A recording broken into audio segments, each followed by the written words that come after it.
Hello, salam alaikum, j'espère que tu vas bien, que tu te portes bien. Bienvenue dans cette deuxième et dernière partie. On va aborder du coup les invocations. Donc dans la première partie, si tu ne l'as pas écouté, je t'invite à l'écouter. Je te partageais deux invocations qui ont été faites par les prophètes Moussa et Yunus alayhum salam. Je te partageais également deux hadiths qui nous permettent de comprendre qu'est-ce qui se passe et qu'est-ce qui se cache derrière l'invocation.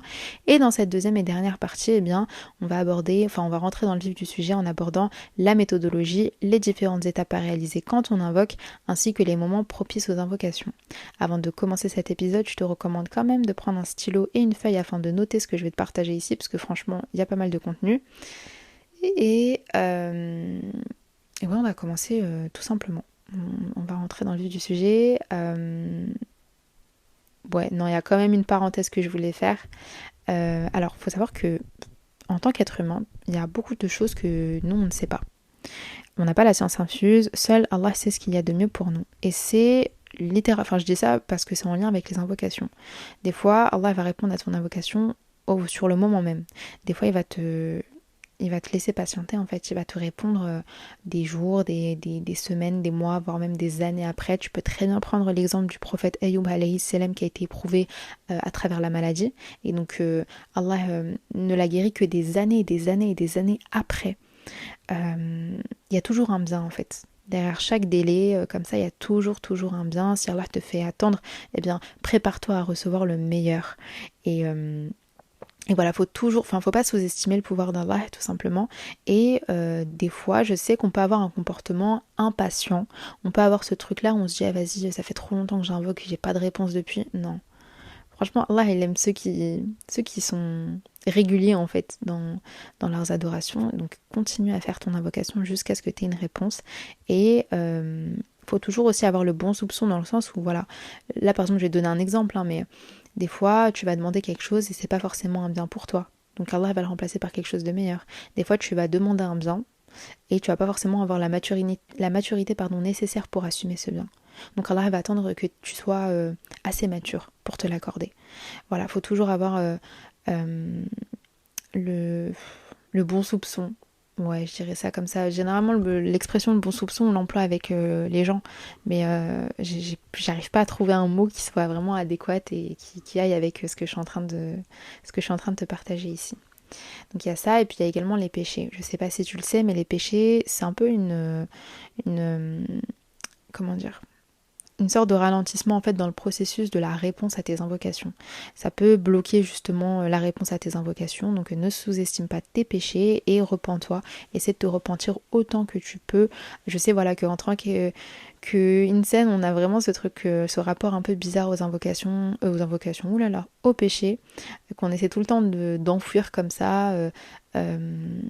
Voilà, parce que ça crée en nous un sentiment bizarre, un sentiment inconfortable. Donc, essaie de te repentir. Tu fais juste 2 rak'at, tu récites l'invocation pour le repentir. Tu as la sincère intention, comment dire, de ne plus jamais recommencer ce péché. Tu es sincère dans ton repentir. Et puis voilà, franchement, il n'y a pas de secret. C'est super simple et je t'en parle ici parce que voilà, ça peut être une comment dire, tu peux te mettre des bâtons dans les roues en fait avec tes péchés, tout simplement. La méthodologie. Là, j'ai l'impression de passer du coq à l'âne, mais là, on rentre dans le vif du sujet pour de vrai. La fameuse méthodologie, les différentes étapes à réaliser quand on invoque, il y en a 5. C'est vraiment hyper rapide. La première étape, ça va être le fait de demander le pardon. Alors, demander le pardon, tu peux... Alors, demander le pardon déjà de une pour ses péchés, parce que déjà, enfin, je dis ça en rigolant, mais des fois on commet des péchés sans même s'en rendre compte, hein. Des fois on commet des péchés, on n'en est même pas conscient. Des fois, voilà, on peut blesser certaines personnes avec notre langue. Faut vraiment y faire attention. Mais la meilleure des choses pour bien commencer avant de demander quoi que ce soit, Allah demande le pardon. Allahumma innaka afun tuhibbul afwa fa'fu anni. Oh Allah, tu es le pardonneur, tu aimes le pardon, alors pardonne-moi. C'est la fameuse invocation qu'on récite énormément pendant le ramadan. Tu peux la dire à n'importe quel moment dans l'année. Donc voilà, encore une fois, toutes les invocations seront notées dans le détail du podcast en arabe, en phonétique et en français. La deuxième étape, ça va être le fait de glorifier Allah. Tu peux glorifier Allah en citant ses attributs. Donc en disant, Ya Allah, Ya Rahman, Ya Rahim, Ya Al-Mujib, Ya Al-Muqtadir, Ya Al-Sami', Ya Al-Alim, 99 non, serre-toi. Et tu peux même faire ça de manière intelligente en essayant de mettre en lien un des attributs d'Allah avec ta doua. Si dans ta doua tu demandes, je sais pas moi, de la justice, tu vois, tu es dans une situation d'injustice, tu peux dire El-Hakam. Donc El-Hakam qui veut dire le juge. Si tu demandes le pardon, tu peux dire El-Rafour, le pardonneur. Donc voilà, c'est un petit truc en plus que tu peux faire. Et tu peux terminer justement cette deuxième étape en appuyant un peu sur le tawhid en disant La ilaha illallah wa la ilaha illa ant.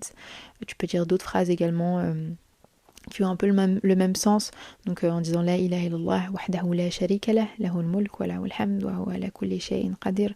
À toi de te servir dans ce que tu connais, dans ce que tu sais et dans ce qui te fait sentir le mieux, je dirais, dans ce qui te fait sentir bien.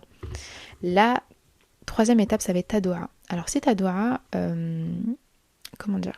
si ta doua, elle est rapportée dans le Coran, eh bien je te recommande de la réciter quand même en arabe, mais le plus important ici, c'est que tu comprennes ce que tu es en train de dire. Faut que ton cœur, faut que ton cerveau, faut que ta langue comprenne ce que tu es en train de dire. La doua, faut que tu la fasses avec le cœur, faut pas que tu la dises machinalement comme ça, tel un robot. Faut vraiment y mettre... déjà de une, être concentré quand tu l'as dit et y faire participer ton cœur tout simplement. Donc voilà, ce que je disais là tout à l'heure, il y a de ça 2 secondes, quand je te disais que si elle était rapportée dans le Coran en arabe, je mettais surtout ça en lien avec les 2 invocations que je t'avais partagées dans le premier épisode, celle de Moussa et celle de Yunus, alayhum salam. Une fois que tu as invoqué pour toi, eh bien tu peux invoquer pour les autres. Et tu es récompensé en invoquant pour les autres. L'invocation en question ici, elle consiste à demander le pardon pour soi, pour ses parents, pour les croyants, pour les musulmans, le jour des comptes, donc les jours de la résurrection. Cette invocation-là, c'est Rabbi ighfirli, donc Allah pardonne-moi, wali walidayya, et à mes parents, walil mu'minin, walil mu'minat, et aux croyants et aux croyantes, walil muslimin, walil muslimat, et aux musulmans et aux musulmanes, yawma yaqumul hisab, le jour des comptes. Donc voilà, et puis tu as énormément de récompenses en invoquant pour les autres, et puis c'est une belle manière de résumer toutes les personnes, je sais pas si ça t'arrive aussi, mais des fois quand tu invoques, tu te mets à culpabiliser parce que t'as pas cité telle et telle personne, tu te mets à citer le Bangladesh, tous les pays qui existent, tous les pays musulmans qui existent, et franchement celle-ci, tu vas droit au but, tu perds pas ton temps à culpabiliser parce que t'as pas cité telle et telle personne, telle et telle communauté, franchement... Voilà, c'est une très belle invocation. La 5e et dernière étape, c'est la prière sur le prophète. Alors la prière sur le prophète, franchement, je pourrais en faire tout un épisode et je pense que ça va être une idée. Là, je vais noter dans mes idées parce que tu as énormément de bienfaits qui se cachent derrière la prière sur le prophète. C'est une manière de soulager nos difficultés ici-bas. Soulager nos épreuves, c'est une manière d'accéder au paradis, de se faire effacer des péchés, c'est une manière de montrer son amour au prophète Mohammed sallallahu alayhi wa sallam. Franchement, il y a plein de bienfaits qui s'y cachent, il y a plein de hadiths qui y sont rapportés d'ailleurs, donc ne néglige pas cette étape, termine tes invocations en faisant la prière sur le prophète. Il y a différentes manières de faire la prière sur le prophète. Moi, ce que je fais ici, ce que je dis, c'est Allahumma salli wa sallim ala Muhammad wa ala ali Muhammad kama sallayta ala Ibrahim wa ala ali Ibrahim wa barik ala Muhammad wa ala ali Muhammad kama barakta ala Ibrahim wa ala ali Ibrahim fil alamin innaka hamidan al-majid. C'est tout simplement salat al-Ibrahimiyya que tu fais juste après le tashahhud, sauf que je rajoute wa sallim. J'ai pas juste Allahumma salli wa sallim ala Muhammad sallallahu alayhi wa sallam. Voilà, tu as tes 5 étapes. Tu as 5 étapes à faire que tu peux faire juste avant d'aller dormir, juste après Salat el-Isha. Si tu as envie de faire plus, eh bien tu peux terminer avec du dhikr et tu peux terminer avec Ayat al-Kursi. Ayat al-Kursi qui est une manière de te protéger et qui est également, si tu la récites juste après chaque prière, eh bien tu accèdes au paradis. Donc voilà, franchement, c'est hyper simple, ça te prend 5 minutes. Ce qu'il faut retenir ici en fait dans ton invocation, c'est que il faut avoir la ferme conviction, vraiment il faut avoir la conviction qu'Allah il va te répondre et il faut pas montrer que tu doutes dans ton invocation. Il y a d'ailleurs un hadith qui a été rapporté à ce sujet, il faut que je le retrouve. Si tu entends des pages qui se tournent, c'est normal. C'est un hadith qui est rapporté par Abu Huraira, donc c'est le numéro 2077. Abu Huraira radiyallahu anhu, qui rapporte que le messager d'Allah, Muhammad sallallahu alayhi wa sallam, a dit: personne ne doit dire oh Allah, pardonne-moi si tu veux. Oh Allah, sois miséricordieux envers moi si tu veux. Il faut invoquer et prier Allah avec détermination, car personne ne peut le forcer contre sa volonté. Tu vois, le si tu veux, évite, à bannir. On enlève. Si tu veux, si tu as envie, si ceci, si cela, c'est une manière de minimiser le pouvoir d'Allah. C'est une manière de montrer que toi-même tu doutes en fait du pouvoir d'Allah. Franchement, invoque Allah avec détermination. Et ce sentiment-là qui va te répondre, il va répondre à ton invocation. Peu importe si ça prend des jours, des semaines, des années, il te répondra.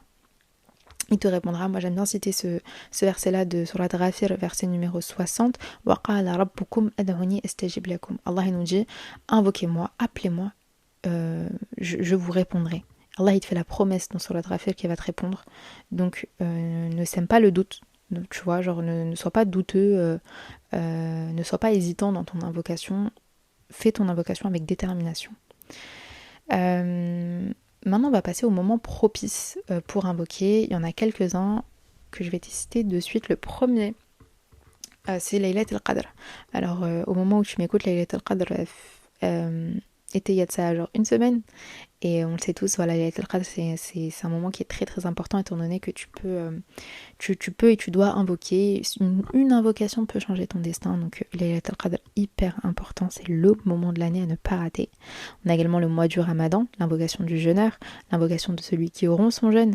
Donc quand tu fais la rupture du jeûne, tu as une invocation à réciter, mais juste après tu peux faire ta propre invocation. On a également le moment juste après la fin de la prière, le moment du soujud. Le moment du soujud, donc quand tu es en prosternation, quand ton front touche le sol, profite de ce moment pour faire ton invocation. Et puis voilà, c'est là où tu es le plus proche d'Allah. Donc ne sous-estime pas le soujud. On a également le moment où il pleut. Donc quand il pleut, déjà tu as une invocation à dire quand il pleut, il me semble que c'est Allahumma sayyiban nafi'an, et Allah fait en sorte que cette pluie soit bénéfique. Et juste après, tu cales comme ça ta petite invocation. Et puis franchement, tu peux la dire à n'importe quel moment. T'es chez toi, tu vois qu'il pleut, fais une invocation. T'es au travail, t'es à l'école, t'es dans les transports, t'es dans ta voiture. Enfin bref, franchement...